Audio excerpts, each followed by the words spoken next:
comment on est capable de créer une marque, que les gens s'y associent et qui nous font confiance. Tu vas le comprendre assez vite. Si les gens commencent les arts martiaux, le karaté, ils n'aiment pas l'expérience, ils y retourneront pas, mais ils pensent que toutes les expériences, Oui, exactement, c'est ça. Ouais, c'est pas comme un restaurant. Ils vont penser que moi, j'aime pas le karaté, point. Et voilà. Tandis que nous, c'était de rendre un programme accessible et un professionnalisme qui font confiance. Vu que nous, on est dans les saines habitudes de vie et on veut améliorer le Québec, nous, on voulait un programme éducatif qui s'adaptait, qui s'adressait aux enfants de préscolaire. C'est là qu'on va vraiment avoir un impact dans leur futur. C'est notre logo. Karaté, école, maison, respect, gentillesse, politesse, contrôle, confiance, concentration. Alors, on voit ça gravite autour de ça, puis c'est toujours positif.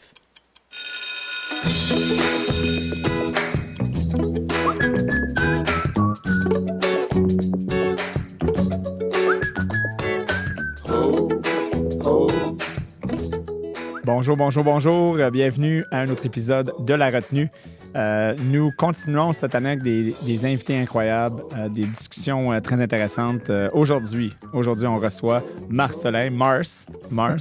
On s'est dit le nickname Mars. Je peux t'appeler Mars? Mars, cool, Marcy, Marcelin, tout est beau. Je me sens comme si je te connais déjà, Mars. Mars, c'est bon. Mars Quentin, Marcelin Quentin. Marcelin, business très intéressant. En fait, on est à la 4e saison de La Retenue. Et puis, on n'a jamais discuté avec quelqu'un qui a une business similaire à la tienne. Je suis quand même très excité de jaser de ça. Donc, ta business, tu es dans le développement de l'être humain via le karaté. Oui, effectivement. Donc, c'est intéressant. Je suis privilégié d'être ici, de te rencontrer, Ryan. Très, très agréable. Merci de l'invitation. Ça me fait plaisir. J'aime beaucoup le nom de La Retenue. Je trouve que on se retient des fois, hein, puis quand on va être entrepreneur, bien, justement, il faut ouvrir les valves. Il ne faut pas attendre d'avoir en main toutes les bonnes cartes. Il faut se lancer. Il faut. Exécution. Oui. Passer à l'action. Exact. On appelle ça, nous, souvent, la concentration par l'action. Nous, on a créé un programme du groupe Karaté Sportif. Donc, toi, tu es le copropriétaire, cofondateur de Karaté Sportif. Et voilà, j'ai le privilège d'être président du groupe Karaté Sportif. Président. Ben oui. CEO. Bon. Le Big Cheese. J'ai 3 partenaires. Ouais. À part égale. Ouais. Alors, on s'implique pour construire la marque du Karaté Sportif. Ouais. D'être présent au Québec, sur tout le territoire, tout près de 50 succursales. Quand même incroyable. Ça a été fondé quelle année? En 92. 92. À Sainte-Rose-Laval. 2e école à Seine-Dorothée. Puis après ça a fait effet boule de neige. Boum, boum, boum, boum. 35 ans s'en vient, là, 2 ans. Et effectivement, vous êtes bon en mathématiques. C'est... Des fois, ça arrive. Mais non, mais c'est de voir, parce qu'à l'époque, même encore aujourd'hui, ce qu'on fait, il n'y a pas vraiment de référence. Tu sais, on voit dans la restauration, le système de franchise. Nous, c'est qu'on a créé une marque, puis de fil en aiguille, on voulait des programmes pour tous les niveaux d'âge. Ouais. Tu sais, genre, le karaté, on se dit, OK, c'est un adolescent qui fait de l'activité, les adultes, c'est une approche un peu plus rigide, ferme. Nous, on voulait un programme éducatif qui s'adaptait, qui s'adressait aux enfants de préscolaire. C'est là qu'on va vraiment avoir un impact dans leur futur. Un adolescent qui a déjà du succès, je veux dire, dans les habiletés sportives, ça va bien. On parle beaucoup des saines habitudes de vie, l'hygiène de vie. Mais tu sais, je veux dire, tu prends un enfant qu'il faut qu'il écoute ses parents à l'école, à la maison et à l'école. Bon, notre logo, c'est un triangle. Ça représente le karaté, l'école, la maison. Tu sais, on parle beaucoup d'éducation financière. Le trifecta. Oui, donc c'est notre logo. Karaté, école, maison, respect, gentillesse, politesse, contrôle, confiance, concentration. Alors, tu sais, on voit ça gravite autour de ça, puis c'est toujours positif. Qu'est-ce qui m'intéresse le plus dans le karaté? En fait, c'est le modèle. Donc, comment tu sais, les modèles d'affaires, il y en a tellement. Il y a tellement de business qui existent, mais commencer... Moi, je veux me lancer en karaté, puis je vais ouvrir 50, 60 succursales. On va construire un programme, on va avoir des impacts positifs sur les êtres humains. Tu sais, c'est parti de où, ça? 92, donc tu avais 4 ans, parce que tu as l'air jeune.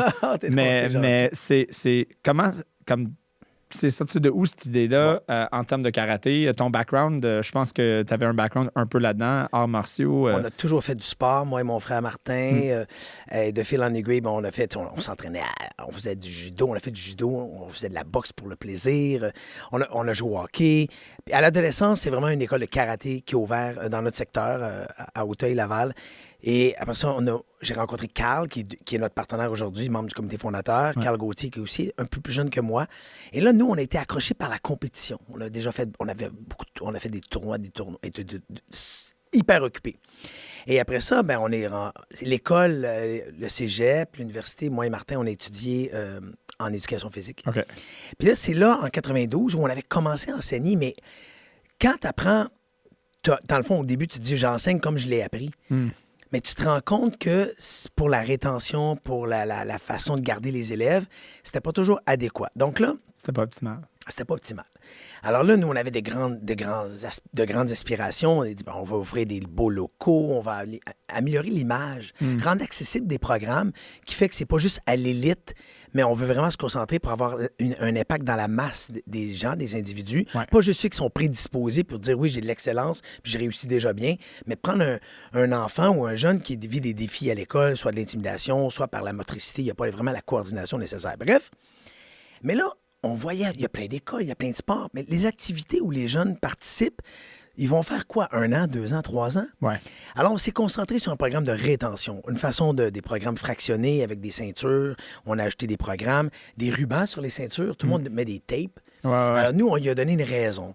On a travaillé en partenariat avec des écoles. Dans le fond, notre force, c'était qu'on a créé des programmes parascolaires où on allait une fois semaine dans les écoles et on présentait nos élèves. Mais là, le karaté. Le karaté. Mais pourquoi le karaté? Parce que ça n'a pas sorti de nulle part. Là. C'est quoi le background?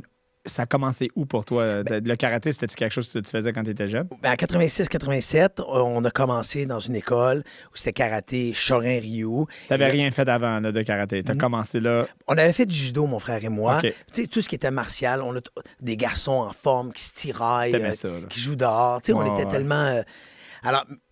Tu te questionnes tout le temps, tu dis, j'aime ça le combat, j'aime ça, je trouve ça agréable. Ouais. Une école arrive au coin de la rue, puis c'était une bonne école. On a été amené, comme je disais tantôt, à la compétition. On a été pris en charge. C'était vraiment agréable. Tu as fait de la compétition? Beaucoup de compétitions. Okay. Et là, on allait dans l'Est côte Est américaine, en Ontario. Il y avait une belle rivalité entre les gens du Québec. Et là, il y avait une effervescence au niveau des tournois. Il y avait du Open. On appelle ça les karaté Open. Ouais. Et là, avec des gens de plein d'écoles différentes. On a vraiment développé nos habiletés par rapport à ça. Autant du combat continu qu'on appelle, du combat de poing, du combat de kickboxing qu'on est habitué de voir dans un ring ou sur des tatamis, sur des surfaces. Un square, là, c'est ça. Exactement. Ouais. Et là, du kata musical aussi, on était au Québec, même au Canada, on est vraiment très bon en kata artistique. Ouais. Oh oui, on est des mouvements acrobatiques. Nous, vraiment, on est cette première, deuxième génération-là. Aujourd'hui, c'est incroyable ce que les jeunes font. Mais c'est vraiment les tournois où on s'est développé, mais ça nous limitait parce que la rétention, elle n'était pas là. On avait des jeunes qui vivaient des mauvaises expériences. Incroyable de dire que les valeurs qu'on enseignait dans nos écoles, on ne les retrouvait pas en compétition. Okay. Oui, l'adversité, la compétition, oui, il y a des bénéfices, mais tout ce qui était la rivalité, une expérience négative par rapport aux juges, par rapport à je me sentais lésé, il y a plein de raisons. On peut en parler longtemps, mais... Des cheap shots, les affaires de même. On s'est retrouvé à dire, si on contrôle les paramètres, puis on veut rejoindre tous les enfants et les familles, surtout les familles, on a créé un programme familial, éducatif, cours famille. On s'est rendu compte que ça remplissait les écoles. Alors là, on s'assure d'avoir un programme de rétention, que la porte d'en arrière est fermée. Il faut s'assurer que les gens restent. Puis on les chemine jusqu'à la prestigieuse ceinture noire. Parce que le plus important, c'était de créer un programme où les gens cheminent jusqu'à la ceinture noire. Restait jusqu'à qu'ils devenaient master, maintenant. Exactement. Fait que là, comment on est capable de créer une marque, que les gens s'y associent et qui nous font confiance? Pour pas que les gens disent... je donne souvent l'exemple, Ryan. Si, mettons, toi, tu vas dans un restaurant, tu l'aimes pas, le restaurant, tu y retourneras plus au même restaurant. Non, c'est vrai. Mais tu vas aller dans d'autres restaurants. Oui. Mais notre domaine, tu vas le comprendre assez vite. Si les gens commencent les arts martiaux, le karaté, ils n'aiment pas l'expérience, ils n'y retourneront pas, mais ils pensent que toutes les expériences, oui, exactement, c'est ça. Ouais, c'est pas comme un restaurant. Ils vont penser que moi, j'aime pas le karaté, point. Et voilà. Tandis que nous, c'était de rendre un programme accessible et un professionnalisme qui font confiance. Parce que c'est ça, quand on est professionnel, on amène la confiance. Alors, c'est ça qu'on voulait. Pourquoi les gens débarquaient? C'était quoi la raison principale, selon toi? Bien, à l'époque, même encore aujourd'hui, dans certains centres, les combats sont amenés très, très rapidement. Je donne souvent l'exemple, c'est comme de prendre un enfant, de le mettre à la cour du 3 mètres, il saute en bas, mais je ne sais pas nager. Alors, si tu commences ton initiation en pratique martiale, tu commences du jour 1 à faire du combat sans savoir trop. Ça te fait t'en manger une, puis c'est pas plaisant. Là. Tu reçois un coup dans le ventre et c'est fini. Tu sais, je veux dire, qu'est-ce que tu fais après? C'est beau, merci, ça me tente plus. Là. Et voilà. Parce qu'on enseigne à nos enfants, tu peux pas te battre, tu dois contrôler tes émotions. Puis là, que tu arrives à un cours, puis le moment donné, tu entends crier, tu as le droit de lancer un coup, mais ça détonne un peu, ça ne fonctionne pas. Ouais. Alors, si tu fais un programme cheminé, étape après étape, au ninja, super-héros, apprenti, ça c'est le débutant.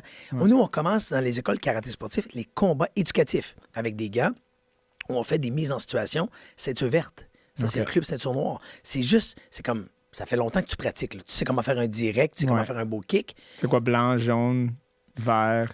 On a fractionné assez. Les écoles, les cours J'ai fait le karaté quand j'étais très jeune. Là. Je pense que je m'ai rendu à... Je me rappelle pas, c'est quoi après vert? C'est bleu. Bleu, c'est ça. Brune, je pense que je m'ai rendu à noir. bleu, c'est ça, exactement. Là. Mais toi, t'as pas connu les capes de super-héros, toi. Non, c'est ça. Imagine. Moi, je me rappelle juste qu'il y avait beaucoup de pression. Là. Je rentrais là, puis là, il fallait apprendre tout le comment t'appelais ça encore? Le kata. And like, you couldn't mess it up. Puis je me rappelle que, tu sais, j'étais là-dedans, puis il y avait beaucoup de pression. Puis pas au début, parce que c'était jaune, blanc, c'était correct. Vert, c'était un peu plus country, mais le bleu, là, je me rappelle, là, j'ai quitté après parce que l'expérience n'était pas positive. C'était très comme dans le jugement, très comme, mais voyons, je me rappelle, pas tout parce que ça fait un bout de temps, mais I remember, j'étais quand même jeune, là, 11 ans peut-être, puis j'avais fait ça depuis longtemps. J'avais commencé à 7 ans ou 6 ans. Puis j'étais comme that's it. Là. Anyway, je jouais au hockey, je faisais de la natation, je jouais au water polo. Tu sais, à un moment donné, les sports, là, je disais, écoute, celle-là, là, tu peux oublier ça. Là. Dans le fond, là, l'expérience martiale doit être positive de A à Z. Ouais. Je t'ai parlé des capes de super-héros parce qu'il y a eu 9 ans, on a créé un programme où les enfants préscolaires 22 mois jusqu'à 36 mois, ils changent de couleur de cape mauve, blanc, mauve, rouge, noir. Quand tu arrives à la noire, tu vas dans des ninjas où tu as un programme préscolaire où les ceintures sont mauve, violet, rouge. Et là, quand l'enfant reçoit l'autre, la blanche ligne jaune, il va dans les apprentis. Là, ce sont des couleurs qu'on est habitué. Okay. C'était vraiment de revamper, de réimaginer le curriculum qui fait que tout est fractionné et il y a un apprentissage continu. Je donne souvent l'exemple. Si est-ce qu'on enseigne de l'algèbre à un enfant de 2e année au primaire? Clairement non. Clairement non. Mais dans Ils n'ont pas la base. Et voilà, dans cette culture-là martiale, il faut être prudent. Parce qu'à l'époque, les programmes n'étaient pas adaptés à des ados. Ils étaient seulement présentés à des ados et non à des enfants de préscolaire. Alors, c'est pour ça que si c'est bien structuré avec les équipes, comme la formation de nos équipes d'instructeurs, avec une cohorte, une formation qui est précise, où on leur donne un permis d'enseignement, mais il faut qu'ils soient crédibles et compétents pour que les gens nous fassent confiance. Tu sais, Ryan, tu as des enfants, on parlait tantôt, tu as 2 enfants? 5 et 2 ans. Tu vas confier ton enfant, ce qui est le plus précieux dans ta vie, à des gens que tu connais pas. Alors, il faut que tu prêtes l'oreille, il faut que tu t'y intéresses. Encore aujourd'hui, malheureusement, dans certains, on entend où les parents n'ont pas le droit d'assister à une formation pour un enfant. C'est inadmissible. Ma fille a fait de la danse, puis c'est exactement ça. Ils rentrent, puis les parents n'ont pas le droit de même voir la pratique. Souvent, on entend... Je trouvais ça bizarre, mais écoute, il doit avoir une raison. Là, nous, on est comme, OK, on attend dans la salle d'attente. On s'était fait dire à un moment donné, écoutez, oui, parce que ça fait du bruit, les parents, nous, on a beaucoup de centres, c'est les murs, c'est des grandes fenêtres, donc on entend, on veut que les parents voient, qu'ils s'y intéressent. Au moins voir, ça serait cool de voir. On pourrait mettre des caméras, tout simplement, le caméra, là, je verrai mon ça. enfant. Ben oui, c'est ça. Alors, moi aussi, j'ai mes réserves là-dessus, mais ça, c'est chaque personne. Je comprends. Moi, dans ma tête, je me disais, c'est parce que probablement, il y a des parents qui sont fous, là, qui commencent à dire, hey, qui sont des gérants d'estrade. Il y en a toujours là, que dans le milieu de l'affaire. Mon père était un peu de même au hockey. Ça me rendait fou là, quand sur la glace, quand je me faisais coacher comme jeune. Puis dans les pratiques, il embarquait, puis il disait, hey, puis moi, j'étais comme, man, c'est horrible. Là. Genre, je comprends derrière, peut-être, hey, tasse-toi, là. Laisse les profs faire leur travail. Là. On parle de rétention, meilleur exemple. Nous, on appelle ça le avant, pendant, après. Il faut que l'expérience soit enrichissante pour que le parent prête l'oreille à la classe pour qu'il puisse faire un retour, une rétroaction dans la voiture. Hey, j'ai aimé ça quand M. Marcelin t'a dit de faire ça. Wow, tu le regardais dans les yeux. Thumbs up, good job. Puis avant le cours, il y a un conditionnement, il y a la prep zone où le parent va faire une zone de préparation. Hey, mets ton uniforme, hey, tu as 2 rubans. Aujourd'hui, je sens que tu vas avoir un autre ruban. Félicitations. Je veux que tu écoutes 10 sur 10. Tu vois, tous les termes qu'on utilise là, on l'utilise dans la classe. On dit souvent aux parents dans le début des programmes, votre enfant ne vous écoutera pas toujours, mais il va écouter un peu plus le prof de karaté sportif. Mais la bonne chose, c'est qu'on a le même discours. Ouais. Et c'est là que ça colle auprès de l'enfant. Oui, constance. Oui, constance et rigueur, c'est exactement ça. Puis c'est la raison pourquoi ça bonifie le comportement de l'enfant sur l'estime et la confiance. C'est ça que les parents recherchent. Je veux dire... J'ai une question là-dessus. Oui. la question qui tue un peu. Là. Oui. Des fois, j'en ai toujours une couple, là, mais celle-là, je voulais te la poser. Puis, elle va peut-être sortir bizarre, là, mais je te la pose quand même. Pourquoi un parent voudrait que son enfant fasse la karaté? Ah, c'est excellent. OK? Comme pourquoi? Moi, je me dis... Dès le punchline, on va jouer un jeu, OK? Ouais. Tu appelles dans mon école karaté sportif. Ouais. Bon, tu dois en avoir que tu fais une entrevue, pré-entrevue, OK, là, mais tu ça, dis, OK, on va attends. faire on joue, OK? OK, on joue. Tu m'appelles. Et Salut, là, salut Mars. OK, mais je réponds. Merci d'avoir appelé Karaté Sportif. Mon nom est Marcelin. Comment je peux vous aider? Ben, j'aimerais enregistrer mon enfant, mon garçon et ma fille. En fait, Super. ma fille, elle a 5 ans, faire du karaté. Excellent. Est-ce qu'il y a un comportement, un trait de caractère que vous aimeriez améliorer chez votre fille à la maison? Oui, écoute, oui. S'il y avait une chose, l'écoute. L'écoute. Vous êtes L'écoute, ça serait bon, c'est la seule chose. Mais je suis pas sûr, Marcelin, si le karaté, ça va m'aider dans l'écoute.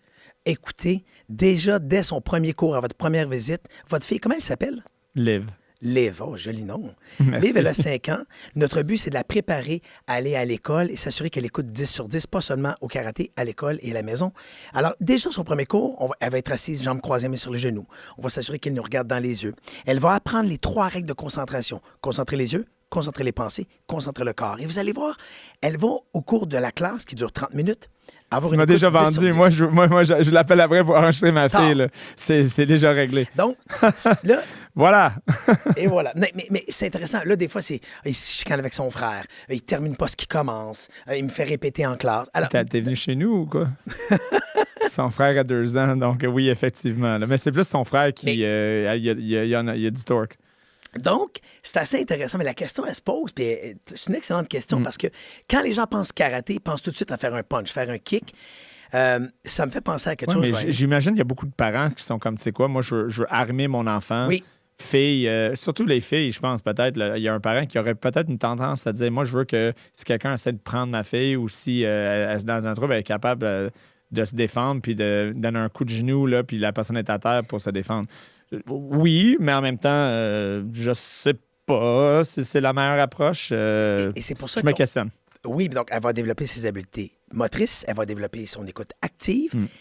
Et oui, elle va apprendre à se défendre parce qu'elle va apprendre les 4 règles de sécurité, que si quelqu'un veut lui parler, il faut qu'elle reste éloignée, qu'elle regarde dans les yeux, qu'elle bouge, qu'elle ne parle pas trop. Elle va apprendre comment répondre si quelqu'un dit « Comment tu t'appelles? Pourquoi? Viens dans mon auto. » Non! Ah, j'ai dit non, je me sauve. Tu vois? Cette vigilance-là, on la stimule, on l'encadre. Et les bénéfices, c'est plus que de dire « Oui, j'apprends un punch, j'apprends un kick. » Quand elle va arriver ceinture verte, elle va faire du combat. Puis je te garantis une chose, à ceinture noire, elle va avoir des bons éducatifs, elle va être capable d'avoir du tonus, elle va avoir surtout développé son attitude de gagnante, son leadership. Puis c'est là que ça va vraiment être concluant. Puis là, tu vas dire, maudit que j'ai fait une bonne décision. Ah, chérie, on a-tu fait le bon choix? Oui, aujourd'hui, elle est ceinture noire. Ryan, combien de fois dans une vie je vais devoir me défendre? J'espère jamais. Oui, j'espère jamais. Okay? Mais ta fille, combien de fois qu'elle doit être concentrée? Pas mal tout le temps. Et voilà. Ouais. On va focuser sur des bénéfices à long terme qu'elle a besoin dans l'immédiat. Puis à long terme, tu sais qu'est-ce qui va se passer? Elle va juste bonifier, puis elle va stimuler. Puis je te garantis une chose, en combat, quand elle va être ceinture noire, elle va savoir faire des chokes, des takedowns, des mises au sol, des immobilisations. Puis quand elle va faire un direct, là, elle va te le snapper, puis elle va être top shape. Donc, Alors, défense, mais aussi durant la croissance de ce développement-là, elle apprend des choses qui sont plus day-to-day, critiques day-to-day. Surtout l'écoute, la concentration. L'écoute et la concentration, je suis pas mal sûr s'il y a des parents qui nous écoutent, pas mal sûr qu'il y a des parents qui nous écoutent, c'est pas mal les 2 choses qu'on souhaite le plus à nos enfants. Si j'avais plus d'écoute et de concentration quand j'étais jeune, je pense que ma vie est correcte, ben, ça va bien, là, mais tu sais, on le dit toujours, si je savais dans le temps, qu'est-ce que je sais aujourd'hui? J'aurais été plus concentré ici. Mais c'est vraiment bon ce que tu dis là parce que, en plus, nos enfants vont s'entourer de gagnants, des jeunes qui sont comme eux, qui vont cheminer sur une longue période. Pas juste d'une saison d'été que j'ai fait telle activité sportive, qu'après ça, l'année d'après, je change d'activité. Je vais m'entourer de modèles où ce sont des assistants, des instructeurs, une équipe qui gravite autour de mon enfant, que là, le jeune va développer son estime, sa confiance, puis un jour, quand il va être ceinture noire, ta fille, elle va venir intégrer une classe, elle va être une leader, elle va avoir comme 9 ans, puis elle va être comme... 9 ans? Exemple. Oh oui, les plus jeunes ceintures noires, ils ont 8-9 ans, mais ils ont commencé à... Oh, mais ceinture noire junior, là. Il y a des étapes. Ceinture noire ligne blanche, ceinture noire ligne jaune, ceinture noire ligne rouge. Okay, c'est des ceintures de transition. Oh, oui, OK. Et tu ressens que tu progresses aussi. Là. J'imagine c'est pensé parce que si tu t'avances pas, t'es vert depuis forever, là, j'imagine que c'est moins motivant. Tu sais, on est adulte. Quand tu fixes des objectifs, tu décides de ton futur. Puis nous, on est dans le temps, on est capable de fixer puis de faire une projection. Mais un enfant qui a 8 ans, là, c'est difficile pour lui. 2 ans d'attente. Souvent, on entendait dans la vieille génération, on dit, tu passes ceinture brune, puis nous, ceinture noire, c'est pas avant que tu aies 16 ans. Des fois, on entend des affaires, tu dis, mais le jeune, il passe ceinture brune, il y a 12 ans. Ouais. Il va passer à ceinture noire dans 4 ans. Je veux dire, comment tu fais pour le stimuler? Garder la motivation, garder ben, il y en a que oui, mais tu vas en perdre. Comme tu dis, c'est la retention. Donc, si ton but, c'est retention et focus et constance, il va falloir qu'il y ait d'autres étapes et d'autres... on appelle ça comment tu appelles ça? Des étapes, ouais, c'est ça exactement. Là. Puis, c'est pas tout le monde qui va à la même vitesse, comme c'est pas tout le monde qui a besoin, il a les mêmes niveaux d'attente. Et ça, c'est important, il faut le relativiser, parce que le jeune qui, lui, tantôt, tu as donné un bon exemple, si je savais aujourd'hui ce que par quoi j'ai passé, j'irais pas mal plus rapidement, mais le jeune qui est un peu plus, peut-être, prend plus son temps. Un moment donné, il tombe en mode, il accélère, puis il fait du catch-up, il va récupérer, il va se retrouver à niveler, à retrouver un certain niveau. Et ce qui est intéressant, on parle beaucoup d'inclusion actuellement. On va inclure tout le monde, les familles, les enfants. Et on se retrouve avec un jeune qui a un déficit d'attention. Et ce jeune-là, peu importe, il bégaye, il y a un trouble de spectre de l'autisme, c'est un TSA, peu importe. Là, il est toujours pointé du doigt, ce jeune-là, à l'école. Dans les activités sportives, il ne se fait pas choisir dans les activités d'équipe parce qu'il n'est pas capable de livrer la marchandise. Là, il vient dans une classe karaté sportif où tout le monde est pareil. Ils sont tous habillés pareil. Et là, l'enfant qui, lui, se relève plus vite avec confiance, mais l'autre qui se relève 2 secondes plus tard, ça passe inaperçu. Quand on fait une technique tout le monde ensemble, ça résonne tous ensemble. C'est comme une orchestre. Tandis que s'il y en a qui ne jouent pas juste, dans le système scolaire, souvent qu'on reconnaît, il est pointé du doigt. Exact. Et c'est pour ça qu'il faut être prudent, parce que le jeune qui, lui, va pas à la même vitesse que tout le monde, s'il est pris en charge, puis il développe son estime, sa confiance, il va tout juste accélérer le processus, il va faire du catch-up, puis je vous garantis que dans 2-3 ans, il va se niveler, puis il va reprendre son air d'aller, il va poursuivre, parce que le garder, excuse-moi. Constance. Il a pris un momentum, ça je veux dire. Exactement. Non, mais c'est dur pour les enfants, on s'entend. C'est quand moi, je me rappelle, tu parlais des katas là, en avant de tout le monde, là, comme tout seul en avant de tout le monde qu'il fallait performer. On faisait ça comme, puis ils te regardaient, puis toutes les autres étaient sur leurs genoux, là, puis ils te regardaient. Tu en avais 25 là, ou 20. Je me rappelle, là, c'était stressant, là, c'était pas plaisant comme expérience. Puis après ça, si tu faisais une erreur, il disait juste non, c'était. Ouais, non, c'était pas une belle expérience. Le départ était le fun, d'avoir les ceintures, d'apprendre à faire des kicks, à faire des blocs, à faire du mat work. Là, je m'amusais, mais je m'amusais quand c'était en groupe. C'est ça l'affaire. Quand on était tout le monde ensemble puis on faisait des affaires d'activité de groupe, c'était cool. La seconde qui te mettait en avant, là, OK, c'est le temps de faire ton... moins. Surtout si tu n'étais pas prêt. Là. Tu le faisais prêt ou pas prêt. Tu essayais. C'est vraiment intéressant parce que tu parles de motivation. Ouais. Parce que quand tu es motivé, tu as le goût d'apprendre, tu apprends mieux. Ça, c'est sûr. Et si il te présente dans un événement communautaire, tout le monde ensemble, mais tu es mis sur un estrade, puis là, tout le monde te voit, tu le spotlight, mais tu n'as pas été préparé convenablement. On va dire souvent à nos franchisés ou aux directeurs, si l'enfant ne performe pas bien, c'est peut-être parce qu'il a été mal préparé. Est-ce que c'est vraiment à lui? Est-ce que c'est vraiment à lui de payer pour tout ça? Alors, il faut vraiment s'assurer qu'il soit fin prêt parce que tu veux construire l'estime et la confiance. Puis si il n'est pas bien préparé, qu'est-ce que ça va faire? Ça va faire l'effet contraire. Ouais. Tu vas juste le rabaisser. Quand on veut que tout le monde grandisse, set up for success. On veut l'amener à grandir, fait qu'il faut tous être sur le même diapason. Ouais. Puis ça guide le parent à faire la même chose. Parce que souvent, le parent, qu'est-ce qu'il fait? Ben, ou je t'ai dit de mettre tes souliers, accroche ton manteau, ça fait 3 fois que tu me fais répéter. Tandis que l'approche, c'est, hey, je compte jusqu'à 3, place tes souliers. 1, 2, 3. Bravo, ça, c'est l'attitude de ceinture noire. C'est une psychologie un peu différente qui va bonifier le comportement. Puis le parent, il va grandir de ça, il va dire hey, ça, c'est une stratégie intéressante. C'est bon, moi, je compte tout le temps à la maison aussi. Ça fonctionne très bien. Ben, bravo. On fait des courses. OK, tout le monde s'habille, les parents s'habillent, c'est celui, on va voir qui va s'habiller le plus vite. Puis, c'est une compétition saine. Là. Puis là, c'est drôle, c'est l'affaire qui fait habiller les enfants le plus rapidement. Tout le monde s'habille, là, c'est toujours... Puis nous, on prend notre temps un peu plus, les parents. Bravo. Puis elle m'a fait comme, je me suis habillé en premier. Parfait. Au lieu de, va t'habiller. Va t'habiller. Hey, je t'ai dit, va t'habiller. Hey, je t'ai dit, va t'habiller. Puis là, tu étais là-dedans 45 minutes, au lieu de littéralement 3 minutes et demie. Il y a environ, ça fait peut-être 8-9 ans, on s'est concentré beaucoup sur le coaching parental. Donc, on a des cahiers pédagogiques, on invite les gens à aller voir, karaté sportif, bien sûr. C'est intéressant, ça. Donc, tu coaches les parents autant que les enfants. Oui, parce qu'on s'est rendu... Écoutez, on dit des punchlines assez directs des fois, parce que, dans le fond, nous, les enfants, là, abandonnent pas le karaté. Les enfants ne décrochent pas du karaté, c'est les parents qui le font. Parce que notre triangle, karaté, école, maison... Souvent, quand le parent nous consulte et il vient inscrire son enfant, c'est parce qu'il y a une raison qui veut améliorer le comportement à la maison. Car s'il ne le fait pas, c'est comme s'il décrochait de la maison.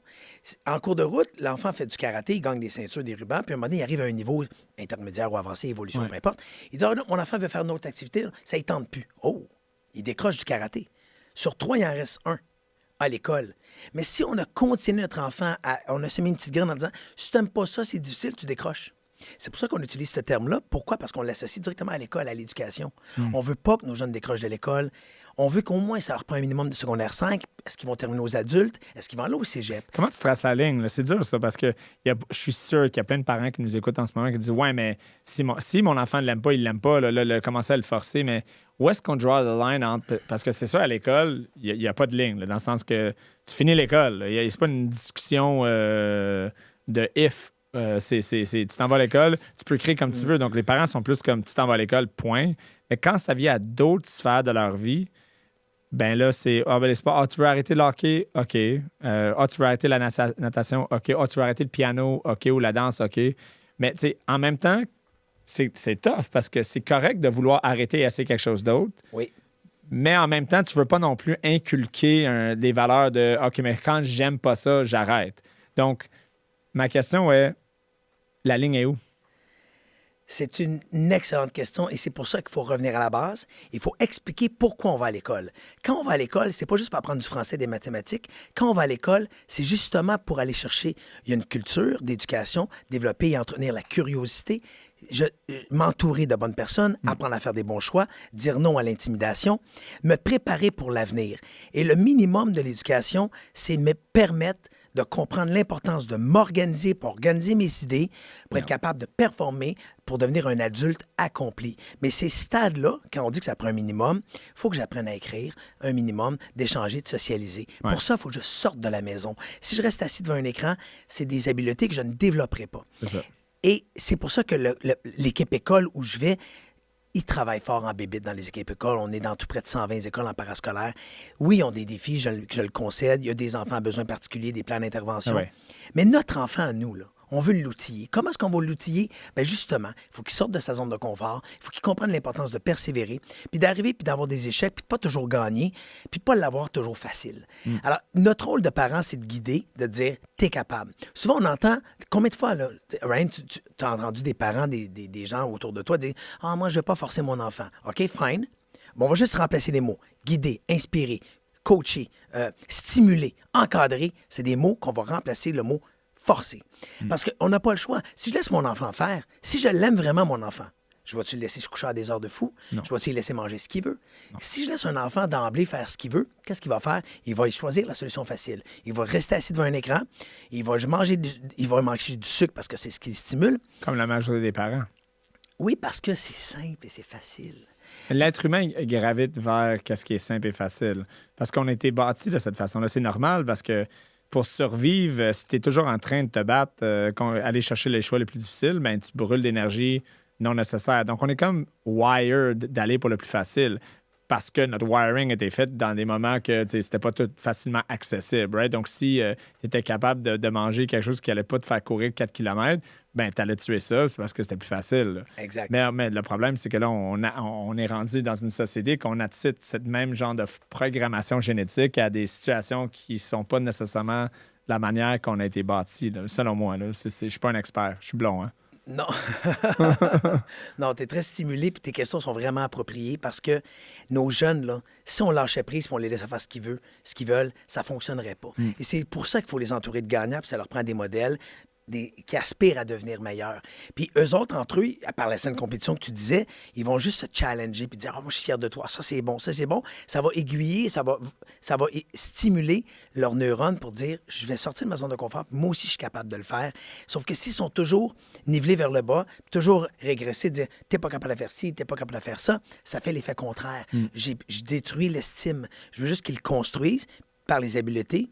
Puis c'est comme ça qu'on va bonifier le comportement, puis on va aider notre société. Je veux que nos jeunes soient autonomes. C'est pas compliqué. Puis tantôt, tu disais, tu sais, si on leur laisse faire ce qu'ils veulent, ils mangeront pas. De leur brocoli, combien de fois on a dit, mange tes légumes. Mais on va juste faire de la répétition déguisée. Ouais. On va le présenter de façon différente. Souvent, en tant qu'adulte, on a l'impression qu'il faut animer nos enfants, il faut les stimuler, il faut les divertir. C'est l'opposé. C'est l'opposé. Qui se débrouillent. Ah oui. On en parlait tantôt. Qu'est-ce que tu me dis tantôt? Mes enfants, mes kids, c'était vraiment intéressant ce que tu as dit.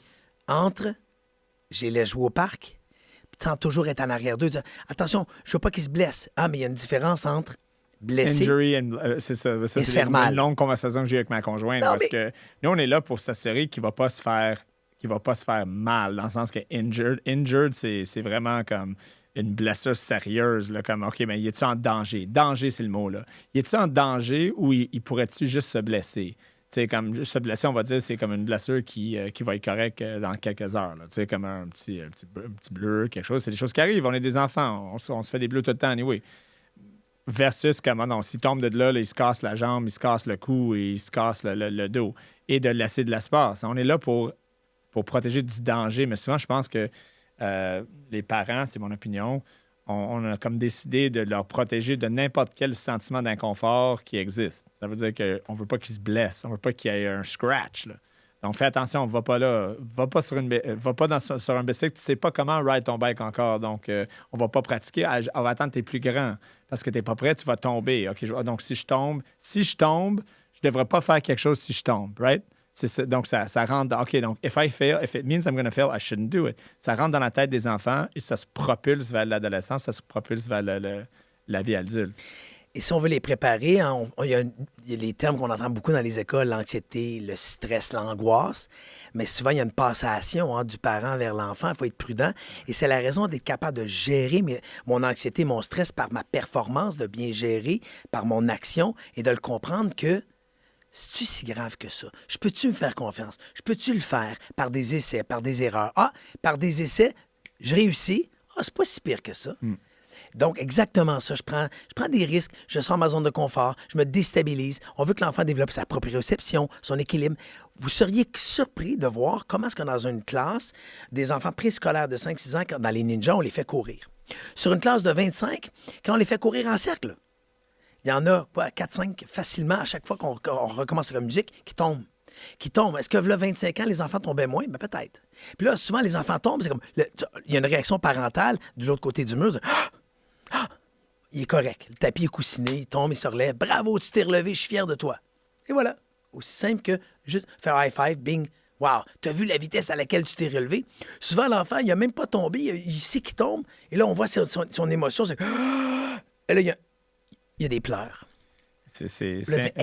Tandis que là, on dit, avant même qu'il se relève, hey, montre-moi comment tu te relèves. Hey, les ceintures noires se relèvent rapidement. Paf, félicitations, je suis fier de toi.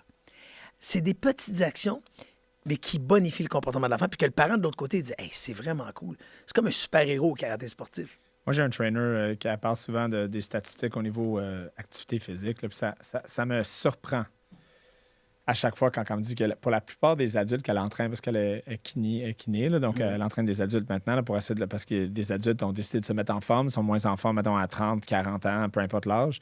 Mais quand elle leur parle, mais c'est quoi ton background, la plupart, la vaste majorité des personnes, selon elle, la seule activité physique qu'ils ont eue, là, c'est les cours d'éducation physique à l'école, une fois par semaine. C'est incroyable quand même, comme en termes de sédentaire, que pour la vaste majorité des enfants, il y a très peu d'enfants qui font de l'activité, qui bougent. T'as de l'éducation physique à l'école, une fois, 2 fois par semaine, that's it. Et après l'école, dès le cégep, il n'y en a pas. Donc, tous ces adultes-là, ils n'ont rien fait en termes de mouvement, puis ils ont 40 ans. Puis ils se posent la question pourquoi ils ne sont pas capables de faire un squat pour être assis sur une chaise, puis les genoux pliés à l'intérieur. C'est clair. Tu n'as aucune mobilité, tu n'as aucune force. Puis et là, ces choses-là, ben ça a un impact sur la vie d'un adulte. Donc, tu sais, ça me surprend que les parents aujourd'hui, ils réalisent pas que l'activité physique pour un enfant, c'est pas juste une question de OK, ton enfant, faire bouger ton enfant. C'est aussi une question que, comme adulte, là, avoir la mobilité, être en santé, bouger, avoir du succès sur tellement d'affaires, ça part par une certaine habileté ou un mouvement physique. Là. Tu sais, c'est moving also creates, tu sais, cette garde cognitive également dans un certain âge. Je parle de ça, puis quand j'en parle souvent dans les podcasts ou ailleurs, les gens sont comme surpris. Ils disent, ben ouais, Ryan, on a juste à lire là, si on veut travailler notre cerveau.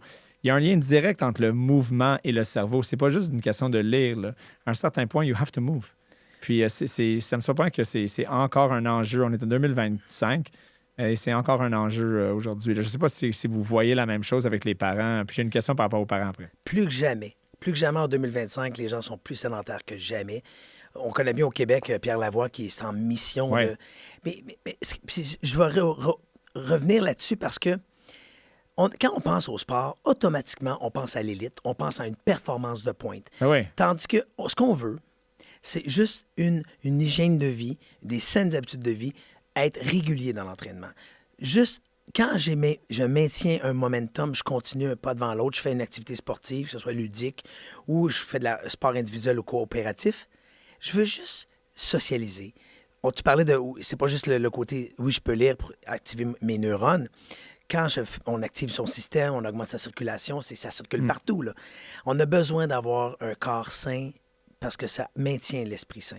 Puis, c'est pour ça qu'il faut commencer justement par les saines habitudes de vie, puis de l'action, de l'activité. Puis c'est à la maison que ça commence. Puis il faut que les parents sortent à prendre des marches avec leurs kids. Ouais. Et après ça, on va t'inscrire au karaté sportif, on va faire une activité, on va le faire une activité par saison. Oui, on va aller marcher dans le bois, on va faire une activité, donc on va rendre ça intéressant. Sortez bouger. 20 à 30 à 40 minutes par jour. Oui, minimum. C'est pour un adulte. En fait, les enfants, là, comme si tu veux optimiser, là, on parle de 3 à 4 heures par jour. Puis souvent, les gens voyons, c'est impossible. Ben, peut-être, mais c'est ça, c'est supposé être ça.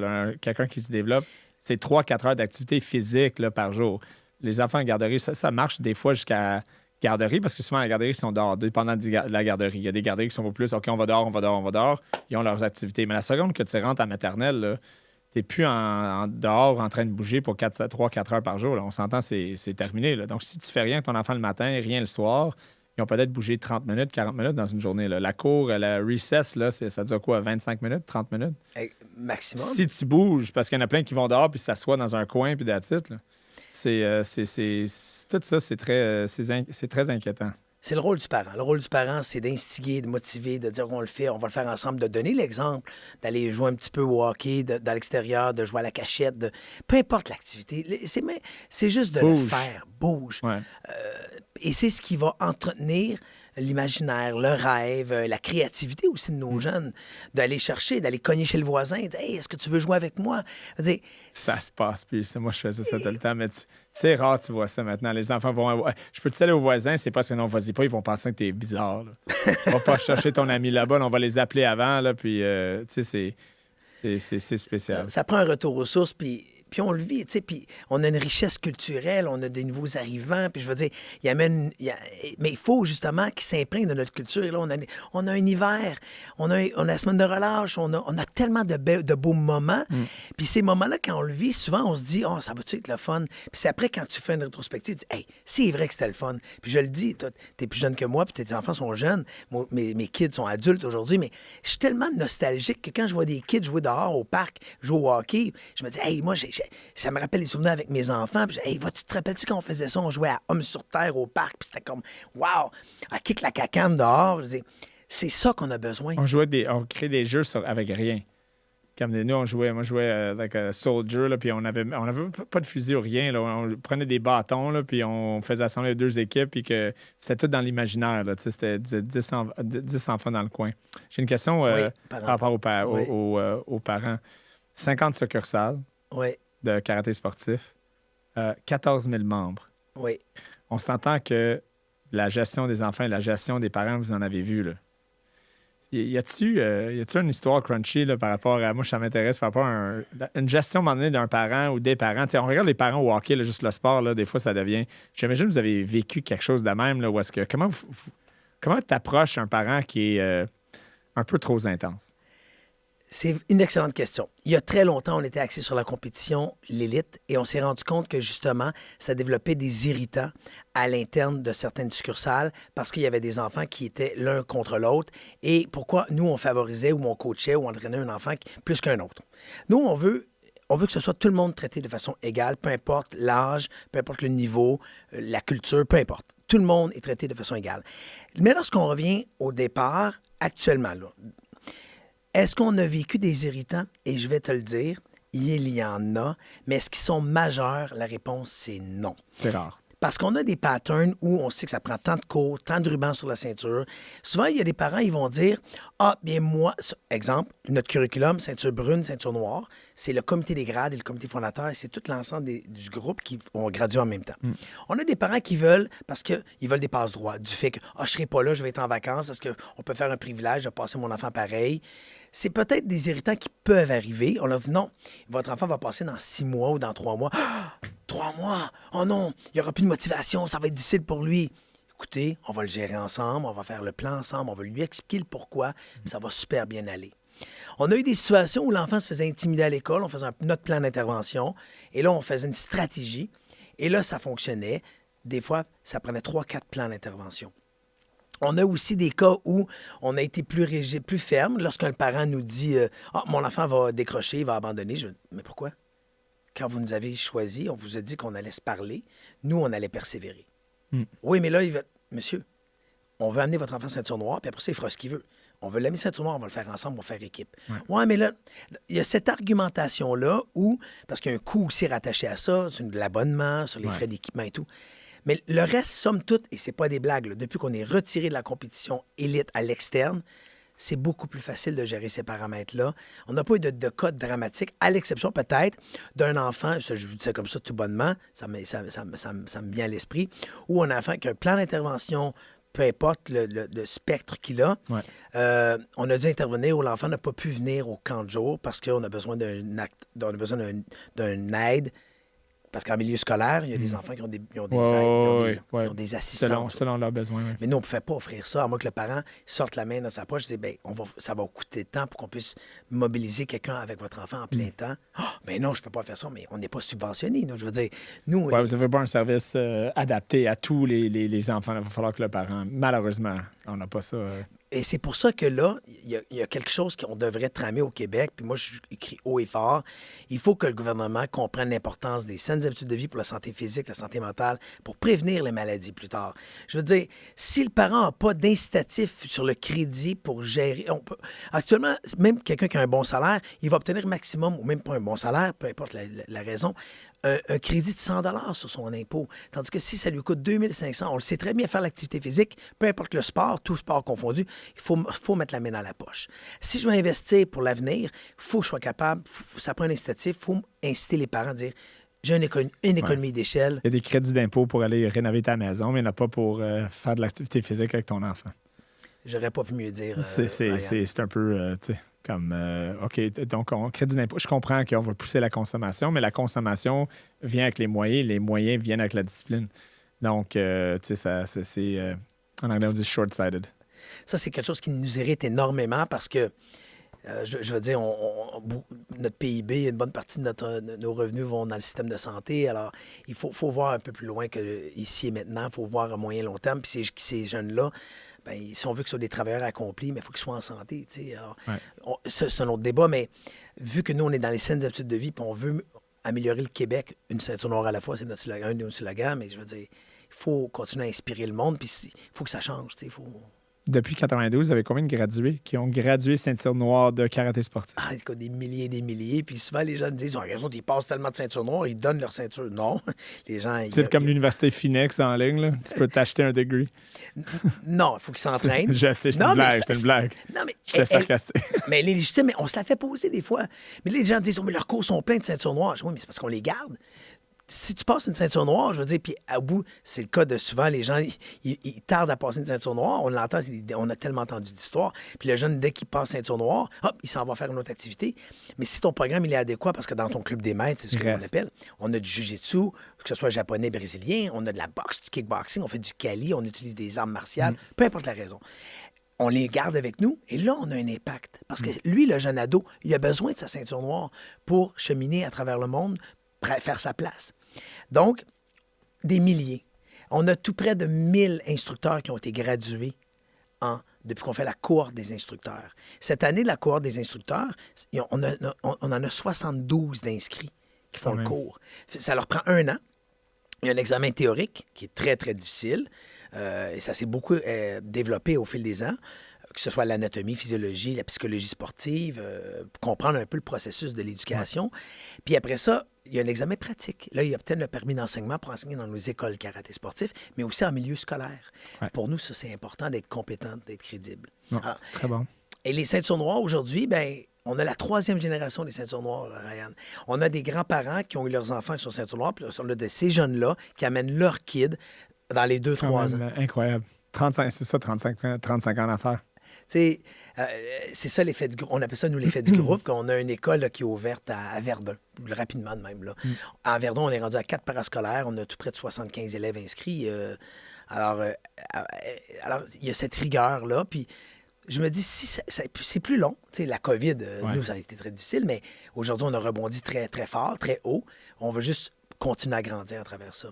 Si moi, je suis un parent, en fait, je suis un parent, mais si un parent, tous les parents qui nous écoutent ou les gens qui vont devenir parents ou même pour eux-mêmes, s'ils posent la question, mettons, peu importe si je fais déjà du sport ou je fais pas de sport, peu importe mon niveau d'occupation comme en termes de temps dans une semaine à cause de X, Y, Z activités, on te pose la question, Mars, pourquoi moi ou mon enfant devrait faire du karaté dans ton programme, à karaté sportif?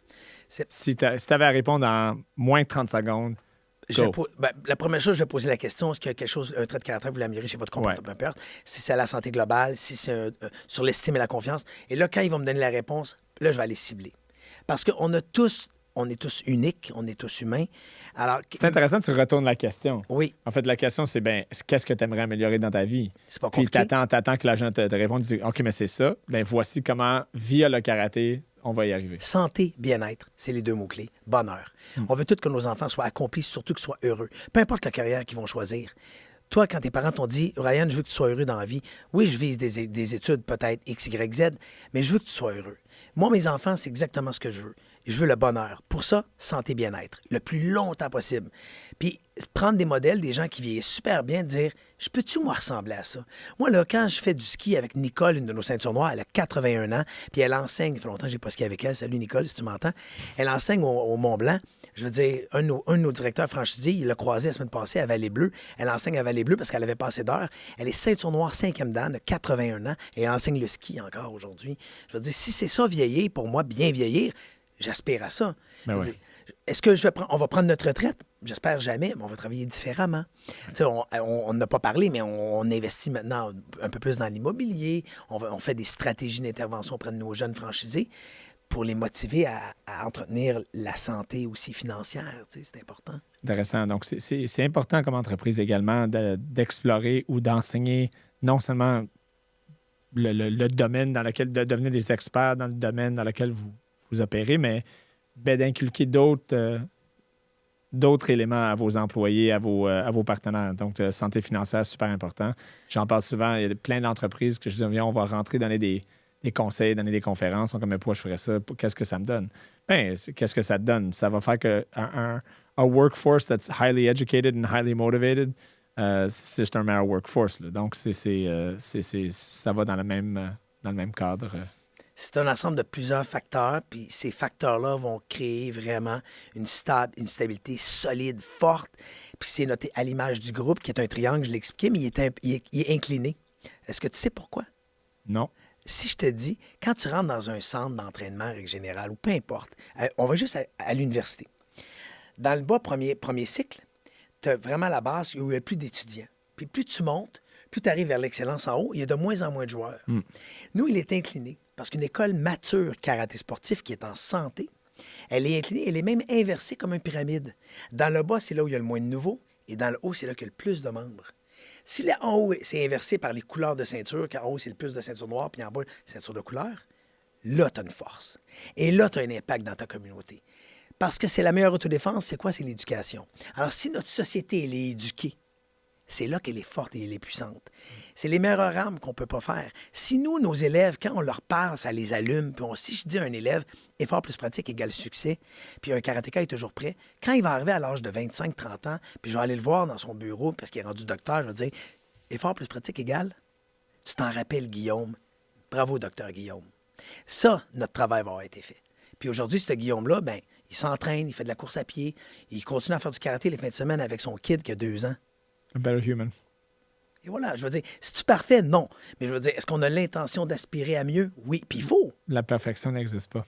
What's next? Qu'est-ce qui est next pour karaté sportif dans les prochaines années? C'est quoi ton enjeu big goal? Puis on peut terminer avec ça. C'est quoi le big picture pour karaté sportif? Où est-ce que tu veux amener? Dans un monde idéal, tu veux amener l'entreprise où? Bien, il faut grandir encore, il faut traverser à l'extérieur du Québec. On a un plan de croissance à Calgary. Les gens le savent dans notre milieu ici autour de nous.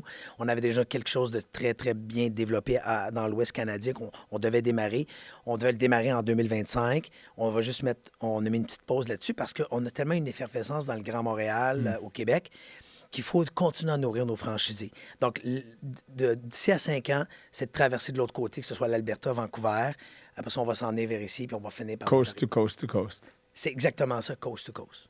Je te souhaite beaucoup ça, Marcelin. C'est gentil. C'est ta philosophie d'entreprise, la façon que tu t'approches, tu utilises le karaté pour vraiment développer des êtres humains et la constance fait la différence.